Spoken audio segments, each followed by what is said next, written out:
Welcome to our class on Chassidus. We're going to be learning this week a beautiful Chassidic discourse in the Rebbe. The name of the Chassidic discourse is called V'ata imna Matzasi, where Moshe Rabbeinu turns to Hashem and he says, and now, if you find favor in my eyes, reveal yourself to me.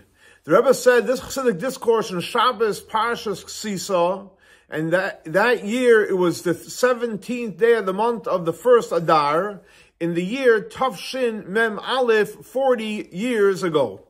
So again, the Chassidic discourse is based on the dialogue and the verses in this week's Torah portion between Moshe Rabbeinu and Hashem, where he says, "V'ata imna matzati chen בעיניך." And now, if you find favor in my eyes, I'm going to point out the word chen. Chen is favor, because Rebbe is going to deal with this word shortly.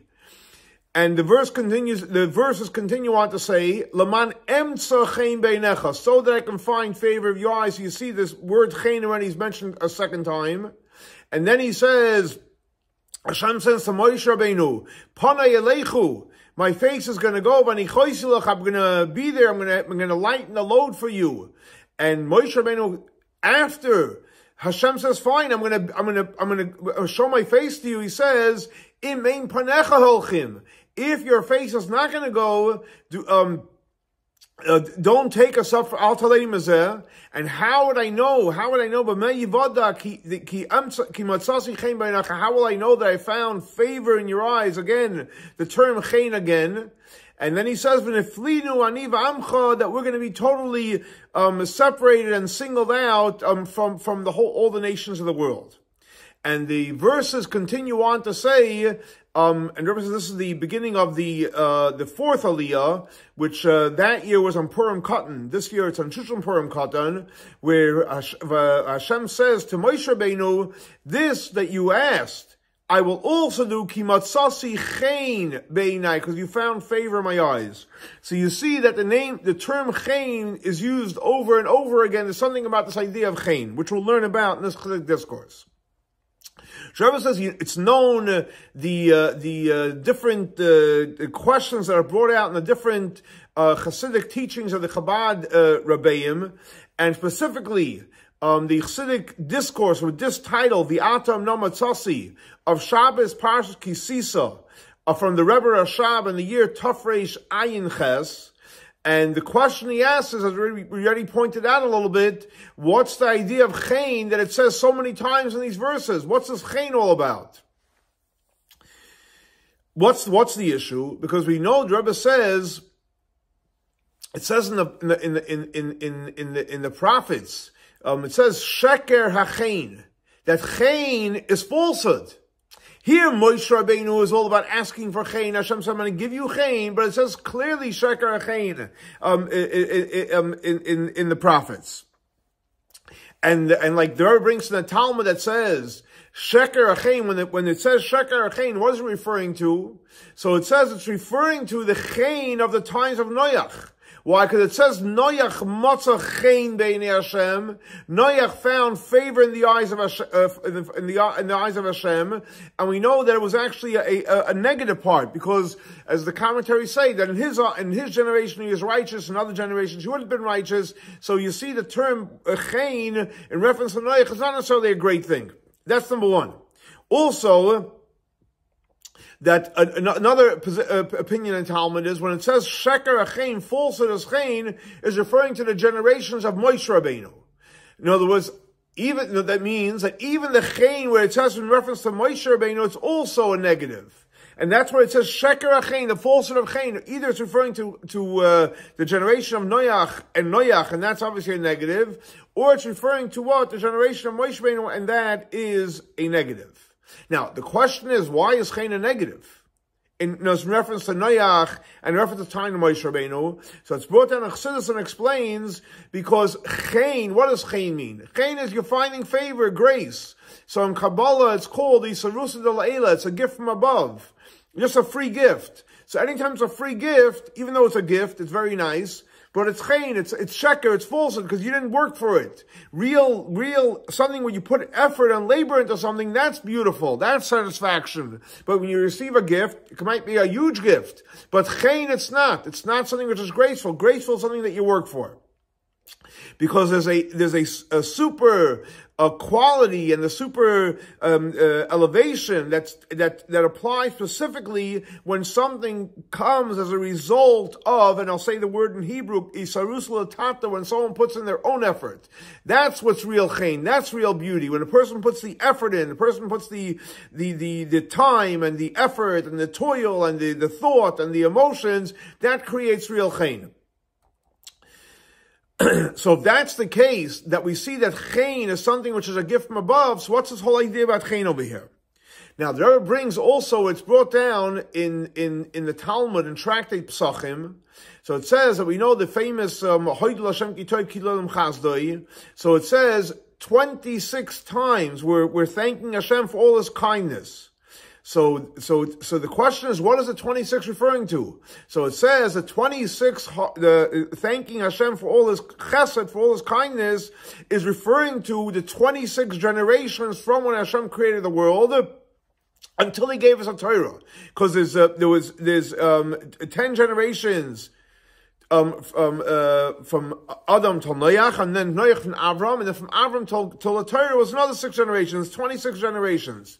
And those 26 generations, we didn't have the Torah at that point. So why were where was all the energy? Where was all the blessings coming from? When you learn Torah, you create a lot of blessings. But before the Torah was given for those 26 generations, where did they have the blessings from? And the answer is that was given as a gift from Hashem. So when it says, Hoidel Hashem ki tov ki lo chasdei, all the ki lo chasdei is referring to the 26 generations from the creation of the world till we receive the Torah. And that's why it's called ki lo chasdei. It was from the chesed of Hashem. There was no personal effort. In other words, the drawing down the energy that took place until the Torah was given. In other words, in the generation of Noach, as we already mentioned before, in the generation of Moshe Rabbeinu, as we mentioned before, that it's called sheker chen, falsehood, referring to Noach and Moshe Rabbeinu, and up until Moshe Rabbeinu, up until the part of giving the Torah. Why is that? Because that came from the chesed of Hashem, which again we learned before. It's called Yisrus L'Eila, an awakening from above. It's a gift from Hashem. And that is something which is called sheker chen, it's falsehood. Real effort, that's real chen. But when it's chen that comes as a gift, that sheker chen refers to all the 26 generations from when the creation of the world until we receive the Torah. So if that's the case, that chen has, so to speak, like not necessarily a positive outlook. It's all about like a sheker chen. It's a cheap thrill. So what's Moshe Rabbeinu asking Hashem? Give me chen, and I found favor in your eyes. Hashem says, I'll give you chen. I mean, chen is doesn't look like it's a positive thing. It looks like it's like it's not necessarily a negative, but it's not necessarily the positive where it's emes chen. It's actually called sheker chen. That's question number 1. Question number 2 is, Moshe Rabbeinu says to Hashem, if you're not going to panecha holchem, if you're not going to show your face to me, but Hashem just said, panei elechu, my face is going to go, v'anichoisi I'm going to lighten your burden. So what is he saying to Hashem if your face is not going to go? Hashem said my face is going. So what does that mean? That Moshe Rabbeinu is saying after Hashem said my face is going to go, like as if he doesn't trust Hashem. What does it mean? So the Rebbe explains, and he says as follows: that generally in many of the Chassidic discourses, they explain there's 3 different levels. There's 3 levels. What are the 3 levels? So the first level is something which is called, and I'll say it in Hebrew and I'll translate it. It's called the Sarusa de La'ela, which has nothing to do with a Sarusa L'Tata, which means a Sarusa L'Tata means a gift from above. It's an awakening from on high.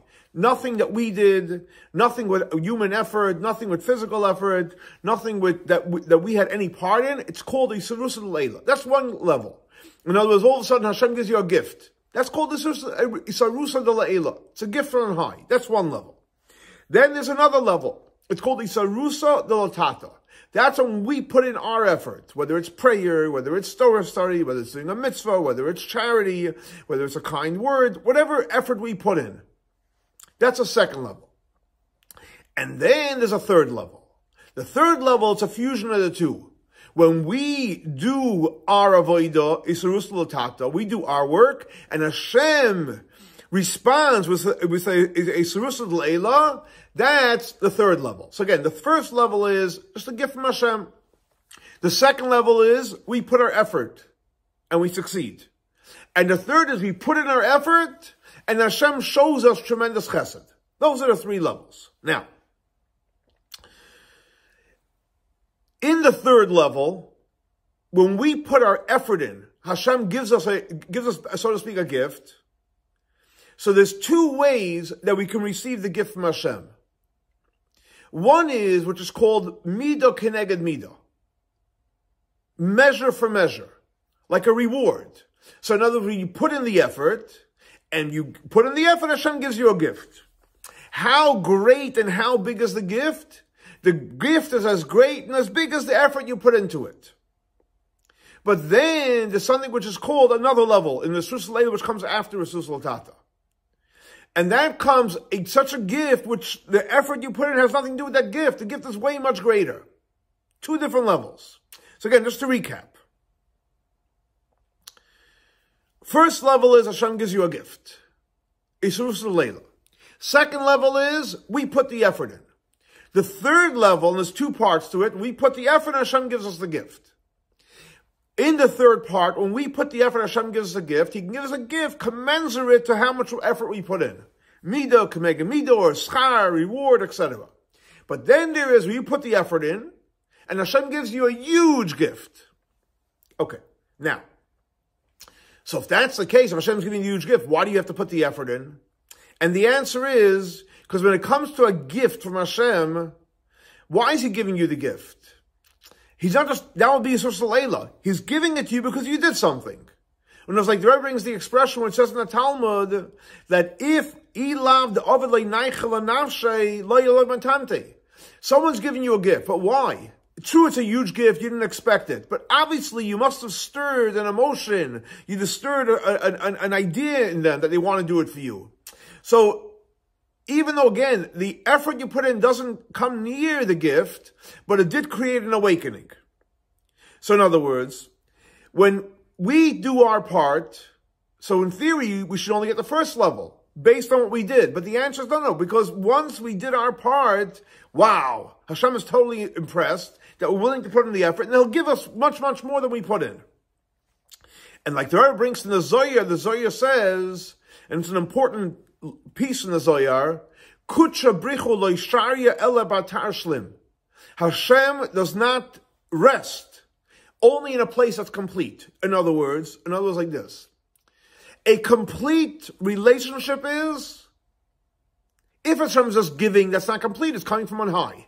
If we're just doing, it's our avodah. The complete is, we do our part, and then Hashem gives us much, much more, much greater than we put in. And that's an atar shlim. That's a complete. Complete is, we do our part, and Hashem gives, as Hashem is infinite, He can give infinite amount of blessings. So the Rebbe says, when the Torah, in this Torah portion, Moshe Rabbeinu is saying that if you find favor in my eyes, and Hashem says, I'm going to find favor in your eyes, the term chen over here, what is that referring to? Not like in a generation of Noach, Moshe Rabbeinu, in the 26 generations from creation of Torah and Torah. Over there, what chen was it? That's the first level. Resus Leila, Hashem was funding all those 26 generations coming from the funding of Hashem. We weren't learning Torah, we weren't doing anything. But in these verses, where it's speaking about the chen, it's referring to, no, we're doing our part, but the chen that Hashem is going to give it's going to be off the charts. But it's going to be inspired from the little effort that we put in. So when it says chen in these verses, it's referring to a Resus Leila, which means it's an awakening from above, it's a gift from Hashem, but it comes through our avodah. So it's a gift, 100% a gift, and a huge gift. But it has all the qualities of our avodah because we're putting in our avodah. We're doing our work. Because we're doing it because obviously Hashem, so to speak, was inspired by us doing our part of our work. In other words, we all know, we all want to see, we want to see, for example, if you have children, you see the children put in the effort. Once they put in a little effort, you're happy to help them. Otherwise, you're going to create crippled children if you just do everything for them. So you want them to do. Once they do, then you obviously help them even more. And that's what it means when Hashem says, Panei Elechu, my face is going to go, Vani Chosilach, I'm going to lighten your burden. What's that? What does that mean, I'm going to lighten your burden? It's going to be an expression of Chen. What does it mean, Chen? Chen means you do your part, and then Hashem is going to give a gift which is going to be off the charts. And that's what it's referring to in these verses. Now, so what does Hashem say?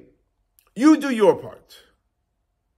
Once we do our part, then we're going to get the chen. What's the chen? The chen is Panei Elechu, the face of Hashem. Hashem is going to show up and give us blessings, infinite blessings. So the Rebbe says, in this Hashem showing up and creating a panim, a face-to-face relationship, and a clear and powerful gift from Hashem, there's two levels. What's the two levels? The first level is Hashem shows up, reveals himself to us, however it translates, and bestows upon us these infinite blessings. So when Hashem is with you face to face, you don't want to have any distractions. You want to be focused on Hashem. You want that relation to be strong. So what you need to do is you want to say, Hashem, I want your face. I want to be with you. I want private time with you. But I don't want any distractions. I don't want anyone to be able to take away from our precious moment. Now, even though this revelation is specific to the Jewish people when we do our work, but nevertheless, you have to tune out the outside noise. So the first level is Hashem's revealing himself, but there's outside noise that has to be tuned out. That's one level. In other words, the revelation is amazing, but there's outside noise that you have to quiet the outside noise. So we do our effort, we put in our avodah, and Hashem reveals himself. It's amazing, one-on-one with Hashem. Revelation is huge, infinite revelation, but there's still static outside. There's still noise, there's still friction, there's still unrest that's out there. And obviously, you have to make the effort to keep it focused. That's one level. But then the Rebbe says there's a deeper level of revelation. And this revelation is when not only the pneumius, the panim of Hashem is revealed, but the pneumius of the pneumius, the internal of the internal, you have the greatest revelation. Now, once it's so powerful, when the revelation is so strong, there is no outside noise. There's nothing outside. The present is so powerful that there's nothing outside the present that exists. So therefore, the Rebbe says as follows. Again, to recap, before we go further. There's the gift from Hashem, Isus Leila, that's times of Noach and Moshe Rabbeinu. Isus Leila, that's our avodah. What over here Moshe Rabbeinu is talking about, he was talking about, we'll do our avodah, but Hashem, you should reveal himself to us. And panim bepanim. So the Rebbe says in panim bepanim there's two levels. Hashem is revealed, but there's outside noise.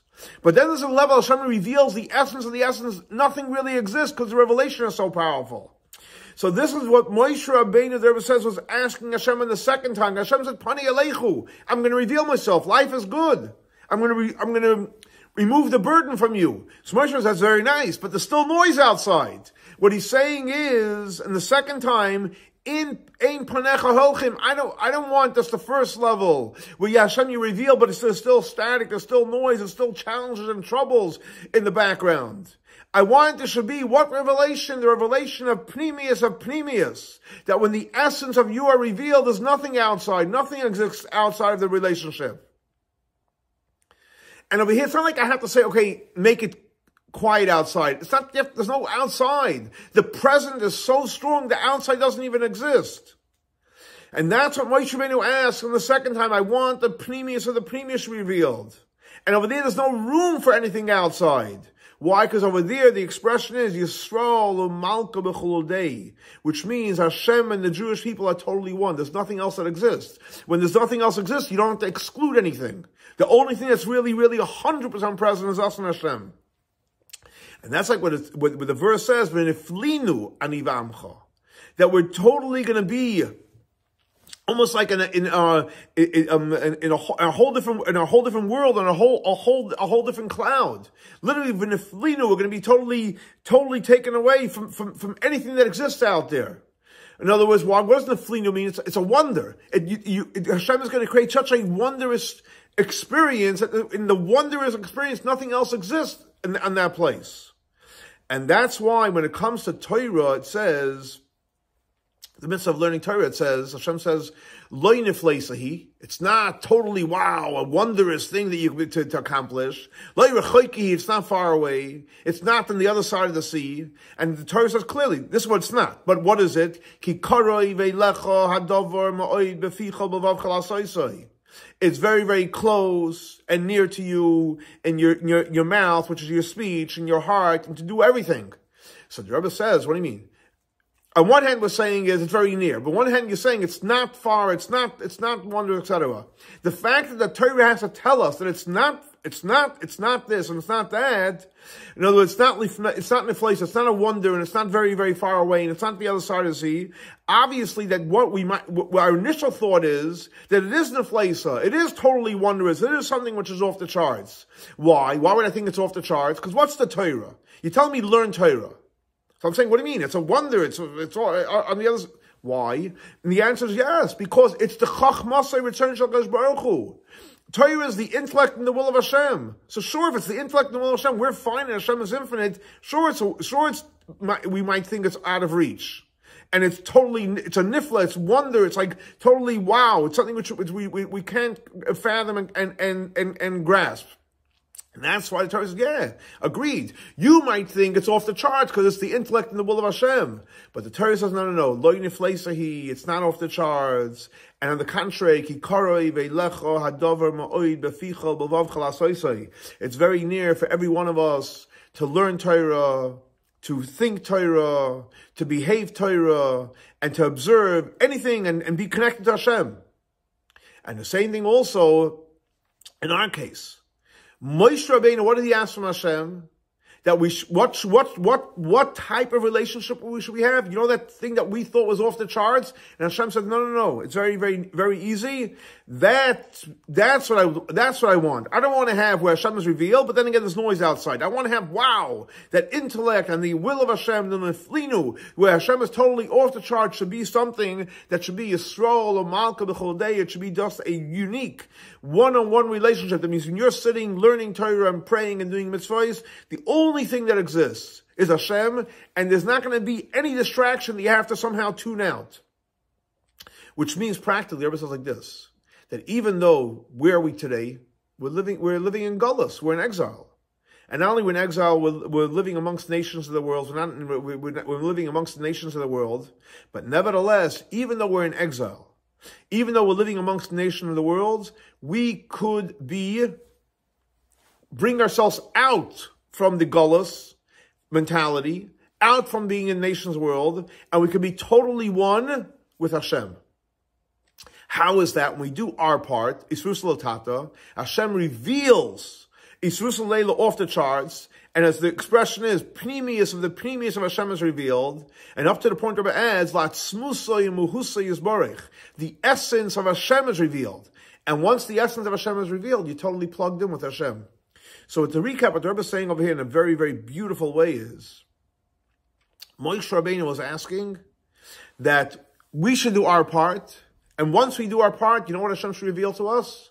The essence of Hashem, panim and panim, atzmas mahos. And once that's revealed, you can be living in Galus, you can be living amongst the nations of the world with all the distractions, but when we're focused in with Hashem and Hashem's focused in with us, Hashem gives us that Isrus L'Leila, there is no Galus. There is no distraction. There is no challenges. We're just focused in with Hashem. When does that happen? When we do our avodah, then Hashem gives us that chen where Hashem reveals Himself panim to panim. Now, the Rebbe said like this, even though we explained, the Rebbe's going to bring it up a notch, and he says this, even though we explained before, there's different levels in chen. Like, for example, there's the Isrus L'Leila, times of Noach and Moshe Rabbeinu, and then the Isrus L'Tata, and then the Isrus L'Tata, which brings us L'Leila, which that's the highest level. But nevertheless, the Rebbe says, you must say that even the lowest level in Chen is connected to the highest level. So here the Rebbe is going to go and revolutionize the whole idea. Till now, what we learned, the highest level of Chen is, we put our effort into it, and then Hashem gives us a huge gift, we're totally focused on Hashem, there's nothing that exists in the world. The Rebbe says now that even the lowest level of Chen, where it's totally a gift from Hashem, is connected to the highest level. How is that? The Rebbe explains like this. Rebbe says, based on what explained in many, many places, in reference to the idea of Yira, being awe of Hashem. So there's different levels in Yiras Hashem. There's from the lowest level, which we'll explain soon, different levels, to the highest level. Now, when we say low, higher, lower level of Yira means you're doing it for an ulterior motive or you're out of fear. And the highest level is you're to see the light. So it's explored out in many places in Chassidus that all the different levels of awe of Hashem, they're all connected. From the lowest level, which means the selfish reason why you have Yiras Hashem, to the most altruistic level, it's all connected. In other words, like this. And I'll explain. There's different levels in Yira. There's Yiras HaRoimimus, which means the highest level of Yira. You're in awe of the greatness of Hashem. You think about how amazing Hashem is, you're in awe. In awe. Not fear, God forbid. You're in awe. You're like, wow. Hashem created the world, maintains the world. It's like, awesome. That's the highest level. Then there's a little lower level. You're in awe, but you're more like an embarrassment type. It's called Yiras Boishas. And on a Kabbalistic level, it's called the level, in the Yud, there's like a dot on top. It's called Koitzei Shel Yud. Like the small little Yud on top, which is the highest level in Yira. On the lower level of Yira, you're afraid Hashem is going to punish you. It says in the Torah, if you do this is going to happen. If you don't do that, that's not going to happen. So you're afraid of Hashem, which is the lowest level of Yira. It's still Yira, it's still awe of Hashem, but you're doing it for a fear. There's two reasons why people have a relation with Hashem. One is afraid of punishment, and one is because you want to be connected to the light. So ultimately you want to have that loving relationship. You're connected to the light. Even Yira, you're in awe. It's a positive thing. But then you have the lowest level, fear of punishment. But nevertheless, they're all called Yira. Whether it's the highest level, the lowest level, it's not different names. They're both called Yira. Obviously, there's a connection between all of them. In other words, what does that mean practically? When a Jew serves Hashem from the lowest level, because he's afraid of punishment, it's still connected to the highest level of Yiras Boishas and Yiras HaRoimimus. There's a connection. So that's in reference to Yira. That you see that from the example from Yira is that the lowest level of Yira, whether you're afraid to, God forbid, to sin, or Yiras Boishas, Yiras HaRoimimus, they're both connected. So the same thing also when it comes to Torah. Because we know, it says in the prophets, Torah is called Shashiyim Lefanav. Torah is like one of the biggest, it's one of the biggest pleasures of Hashem. What is Torah? Torah is the intellect and the will of Hashem. So if you think about Torah a second, it's the intellect and the will of Hashem. It's like the highest level, if you want to talk about levels in Hashem. Obviously, Hashem is beyond levels. But for us to understand, the Torah comes from a place of Chachmasei Ritzanin Shel HaKadosh Baruch Hu. And if you look on the Kabbalah chart, Ratzon is the highest sphere, Chachma is the second to the highest. So Torah is sourced in the highest level of Hashem. But if Torah would be in the abstract intellect and will of Hashem, how would we relate to it? So the Torah came down many, many levels. And it talks about physical things. It talks about houses, it talks about money, it talks about quarrels, it talks about physical, planting, everything. This Torah has composed many, many mitzvot, physical mitzvahs.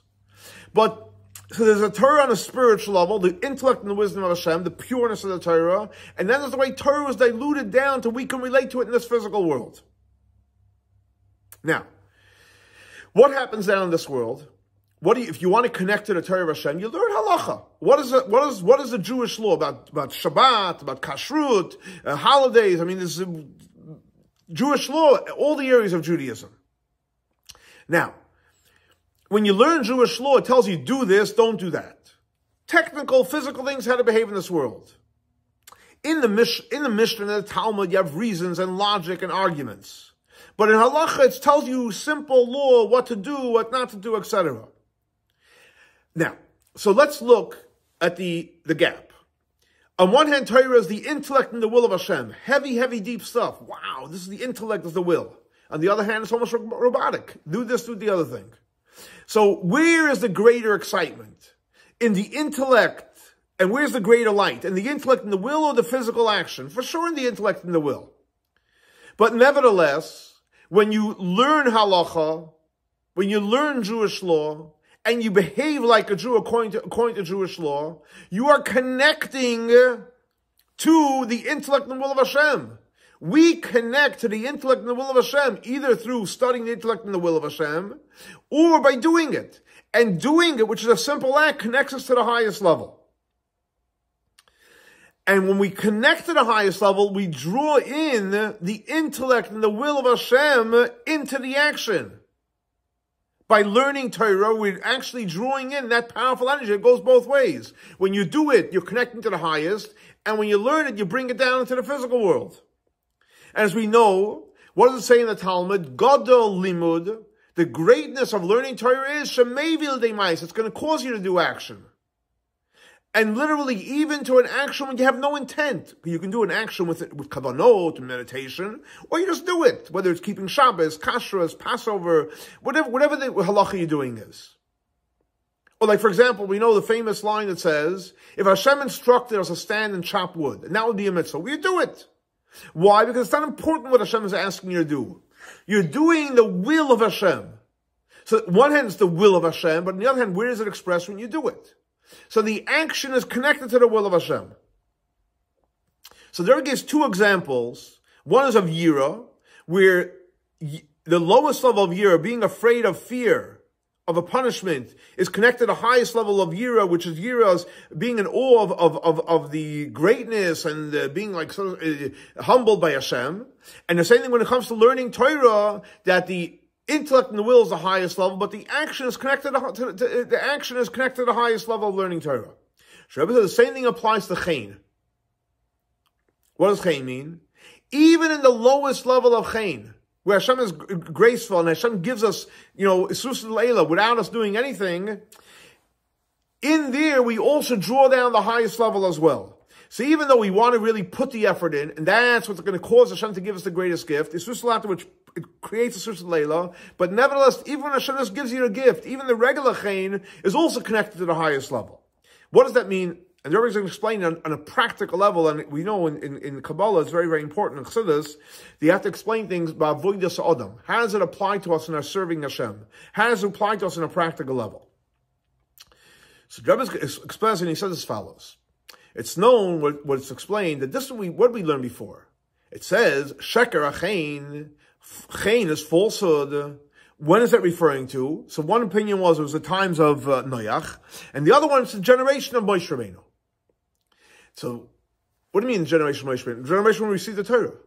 So when we're referring to the sheker achein, the falsehood of chein is the times of Moshe Rabbeinu, it's not referring to Moshe Rabbeinu his whole life. It's referring to up until we receive the Torah. Because after we receive the Torah, which is also the generation of Moshe Rabbeinu. So when it says sheker achein, falsehood is chein, it's referring to the generation of Moshe until we receive the Torah. So now the question is, 1 second. What are we saying? Sheker achein, falsehood is chein, when the generation of Moshe Rabbeinu. The whole generation? No. Until we receive the Torah. After we receive the Torah? No. It's not sheker achein. We receive the Torah, we're learning Torah. So how can you go ahead and make a statement that, you know what sheker achein means? The generation of Moshe Rabbeinu.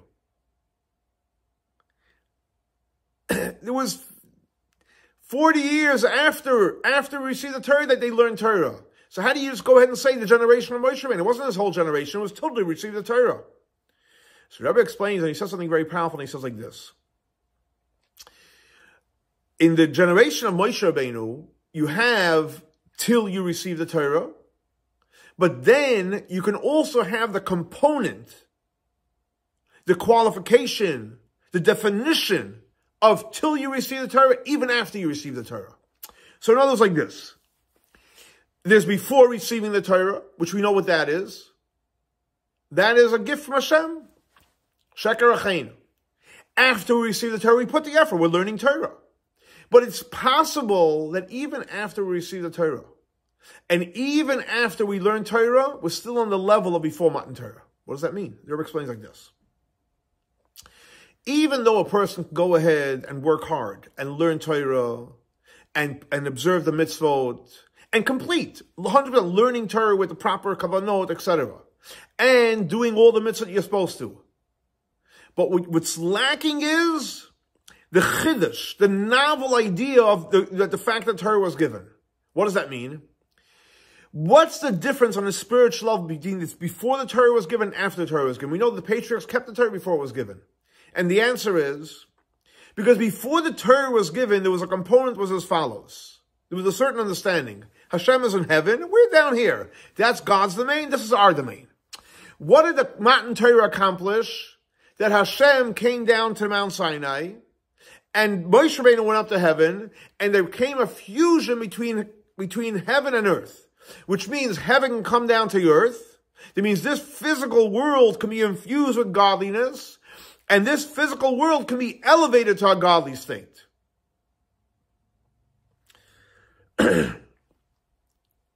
So up until the Torah was given, spiritual is spiritual, physical is physical. After the Torah was given, physical can be imbued with spirituality, and physical can be elevated. So what does that mean? After the Torah was given, it's like as if before the Torah was given. Very simple.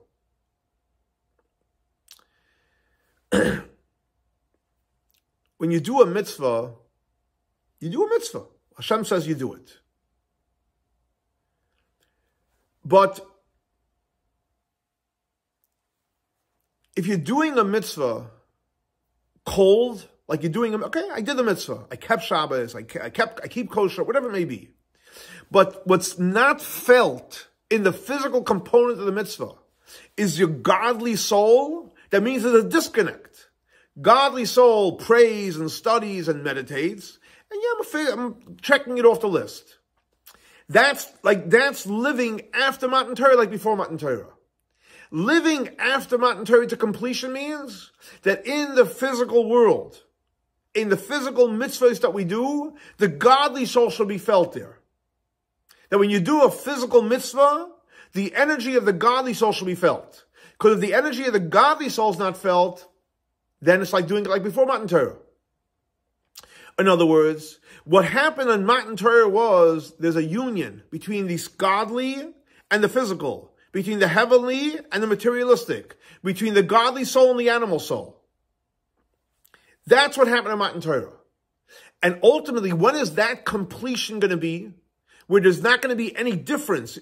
Godliness is going to be revealed in this world. This world is going to recognize godliness. In a complete state, unfortunately, it's not going to happen until Mashiach comes. As the prophet says clearly, V'nigle kvoid Hashem, v'ro kol basar yachtav.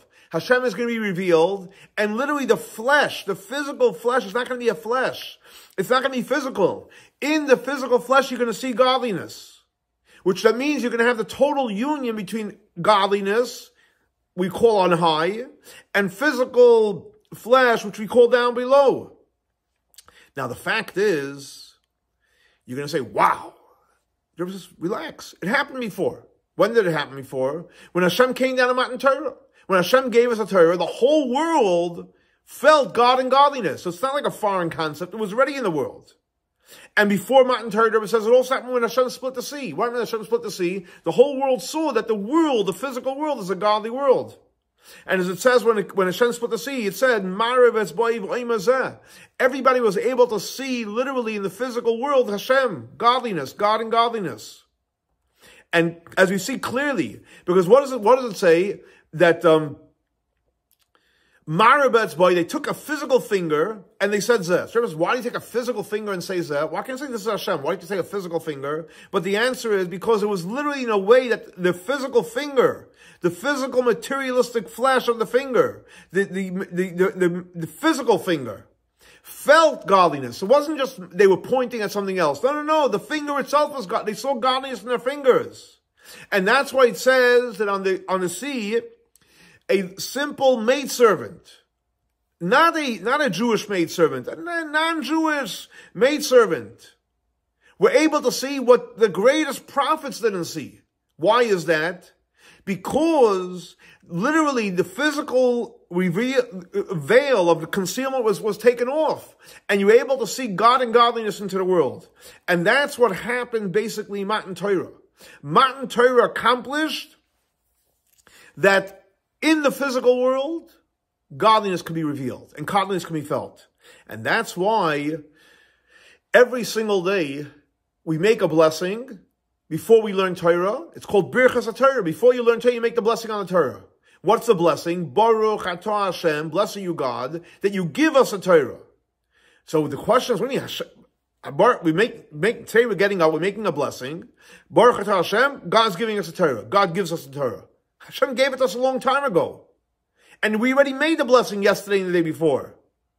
But the fact is, even though Hashem gave us a Torah, and we made the blessing yesterday and the day before, etc., but literally Hashem re-gives us a Torah every single day. How is that? Because the fact is, last night you went to sleep, you were exhausted. So what happened? How come you got up today, you have new energy? Where'd you get new energy from? You didn't plug yourself into a wall like you do for a phone or for anything else to charge it up. And the answer is because when you go to sleep, we were knocked out. And Hashem gives us a new soul, a new life. So today is a new day. And the fact is when we make the blessing, it's interesting, the Rebbe says that there's two opinions, a big discussion in Jewish law, whether it's an obligation, in order to study Torah, it's an obligation, you have to make the blessing, or is it just that it's an added dimension in learning to draw in powerful energy? And there's a whole discussion whether whether you make the blessing in public or in private, etc. But Rebbe actually brings from the Encyclopedic Talmudis, has a whole long discussion there with a lot of references, a lot of different sources about the biblical obligation of making the blessing, or it's a rabbinic obligation, etc. But it's irrelevant. The point is, to stay focused, is that we make the blessing. Why? Because we become a new human being. So therefore, every single day, till the day we die, we make the blessing on the Torah. What does that mean? Because, so before you make the blessing on the Torah every day, we are in the level of before Matan Torah. And until we make it's a powerful idea. Every single day, until we make the blessing, Baruch atah Hashem Elokeinu melech, God gave us the Torah. So we're a new person. We wake up, we're a new person. So if we're a new person, what's our relationship to the Torah? It's a gift. It's a gift. But when we stop, we say, no. Thank you for the gift, but Baruch atah Hashem, I'm blessing you Hashem, that you gave me the Torah. So now I'm switching from before Matan Torah to after Matan Torah. Because until I make the blessing, it's a gift from Hashem. So it's called Sheker Achein. It's a gift, 100%. It's Chein, it's a gift. But it's Sheker. After I make the blessing, what happens? Now it's real Chaim, because I made the effort, I made the blessing. And now the blessings are based on my effort, even though the gift is much, much greater. It's Hashem's Torah, it's infinite. But then again, so the fact is, there's a whole different level between before and after Matan Torah. So you're going to think, 1 second, until I don't put that effort in, I'm not going to have that powerful connection. It's going to be Sheker Achein. Rebbe says no. Because the fact is, like Rebbe explained before, just like I gave the example from awe of Hashem and learning Torah, and the same thing also in reference to Chain, that in the lowest level of Chain, even the fact that we have a Torah as a gift from Hashem, we're able to connect to the highest level. And the highest level of the way Torah is after Matan Torah, where it's not Sheker Achein. Up until the highest level, where it says in the verse, in the first verse of the Aliyah, for that time when Rebbe said it was Purim Cotton, but for us it's Shushan Purim Cotton, that Hashem says, Gam es hadavar hazeh, even this thing asher dibarta that you asked for, I'm going to do. Ki motzasi chein. Which means Hashem says, I'm going to give it to you. I'm going to give you panim b'fanim. I'm going to give you Sus Leila. So obviously, you put in Sus Lata, you're going to get it. But even if not, you're still connected to that level. And therefore, the Rebbe says that obviously, since this Torah portion is read on Purim Katan in that year, or in this year Shushan Purim Katan, so obviously it has a profound and deep connection. And especially when we read the Torah portion in public and make a whole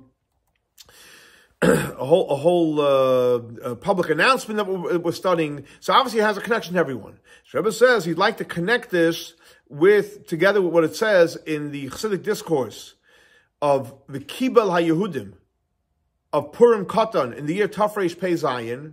And the Rebbe explains over there that this is what it says in the prophets, Mipi Oilalim v'Yonkim Yisada Ta'oiz, Lahashbis Oyev Misnaken, which means, based on the mouth and the learning Torah of the children, we will have a strong foundation and we will get rid of all the enemies.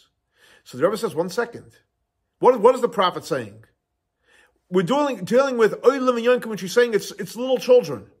Now we know little children don't have an obligation to do the mitzvahs. We educate them to do the mitzvahs. They don't have an obligation. And like it says in the Zohar, children don't have an obligation yet. So how can you say that through the children don't have an obligation to do the mitzvahs? That's gonna wipe out all the enemies. That's gonna give us the strength. And Rebbe says exactly, based on what we learned before, that even in the lowest level of chen, or lowest level of yira, lowest level of Torah, and lowest level of chen, you have the highest level. The same thing also as follows: a little child, from when he's born, even though he does not have yet a biblical obligation to do the mitzvahs. But even a little child does not have the obligation yet. He has the idea of chen, and he has it on the highest level, up until the point, as the Rebbe used the expression before, Yisro Malka B'Chodeu, that we and Hashem are united in the most unified way. That literally we are one together with the essence of Hashem. And based on this, Rebbe says as follows: we're going to understand the lesson, how it applies to us in our serving Hashem. That we need to, just like we learned that what the children are connected, even though they don't have an obligation yet, that we need to be busy with educating the youth and the children, and like the previous Rebbe said, and we educate the youth and the children will come to the promise where it says in the prophecies, in the prophet it says, Hanatzanim nur ba'aretz, im azamer higia v'koil ha'torah nishmar atzeinu. So the verse says that it started to bud in the earth, and it came time to reap the produce, and you heard the sounds of the turtle dove. One of the comments say it's actually referring to the sounds of Mashiach, but the Rebbe brings from the Zohar that he explains the verse as follows: that when it says that the budding start to see in the earth, it's referring to the little children learning Torah. In other words, when you have little children learning Torah. So that's the time for the Zama, which means to cut out all the weeds, to get rid of all the negativity. And as by children learning Torah, that's where you'll get rid of all the problems and all the challenges. And through that, we'll get to the level of Koil HaTorah Nishmar Atzeinu. We're going to hear the voice of Gula. We're going to have the Gula HaMitis VaShlema. The redemption, the true redemption, the complete redemption is going to happen in Meheira V'Yameinu Mamash very quickly, and obviously in our times in a literal way.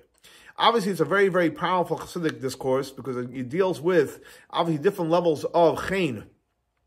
But more important, you see from the Rebbe that the highest level comes from when we put our effort in, the blessings come infinitely. But the Rebbe always beautifully says that even though we're not in the highest level, any level we are is always connected to the highest level. So let's hope and pray that we'll learn Torah, and we'll learn we'll merit to the grace of Hashem. Like the Rebbe says, we'll have the Gula Mitzvah Shlema, and next class will be in Yerushalayim, Ir HaKodesh. Have a great and blessed week.